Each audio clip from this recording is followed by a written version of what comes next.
বন্যার্তদের জন্য ত্রাণ সংগ্রহ কার্যক্রমে এখন থেকে শুকনো খাবার ও কাপড় আর নেওয়া হচ্ছে না। নগদ অর্থসহ চাল, ডাল, তেল, মশলা, শিশুখাদ্য ও ন্যাপকিন দেওয়ার আহ্বান জানিয়েছে বৈষম্য বিরোধী ছাত্র আন্দোলন। দুর্গত এলাকায় গণরান্না কর্মসূচি করবে তারা, যাতে করে আক্রান্ত মানুষদের খাবার সরবরাহ করা যায়। শনিবারও বন্যার্তদের জন্য টিএসসিতে স্থাপিত বুথে নগদ অর্থসহ নানা সামগ্রী নিয়ে এগিয়ে আসেন সাধারণ মানুষ। প্রাণ পটেটো ক্র্যাকারের স্পেশাল মশলা এমনই যে লোভ সামলে রাখা যায় না। প্রাণ পটেটো ক্র্যাকার। বন্যায় ক্ষতিগ্রস্তদের জন্য সাধারণ মানুষের এই এগিয়ে আসা সাম্প্রতিককালে নজিরবিহীন। টানা কয়েকদিন ধরেই অনুদান নেওয়া হচ্ছে ঢাকা বিশ্ববিদ্যালয়ের টিএসসিতে। শনিবারও টিএসসির বুথে সাধারণ মানুষ দিয়েছেন নগদ অর্থ সহায়তা।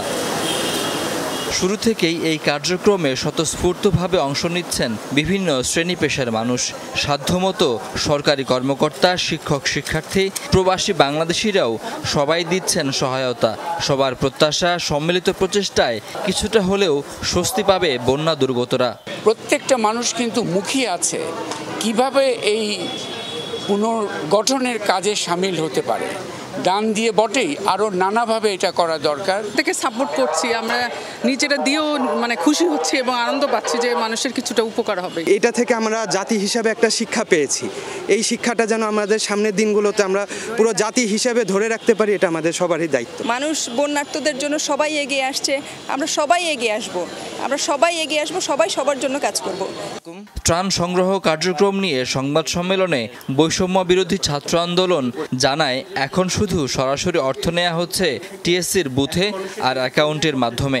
বন্যা পরিস্থিতি পুরোপুরি কাটিয়ে ওঠার আগ পর্যন্ত আমরা সিদ্ধান্ত নিয়েছি যে আমাদের নগদ অর্থ সংগ্রহের কার্যক্রম চলমান থাকবে। গণরান্না কর্মসূচি এটা আমরা কুমিল্লা 4টি স্পটের মাধ্যমে শুরু করেছি এবং এটা ধারাবাহিকভাবে বন্যা কবলিত যে অঞ্চলগুলো রয়েছে সেখানকার আশ্রয় কেন্দ্র বা বিভিন্ন মন্দিরকে কেন্দ্র করেও কিন্তু এই রান্না কর্মসূচিটি চলছে।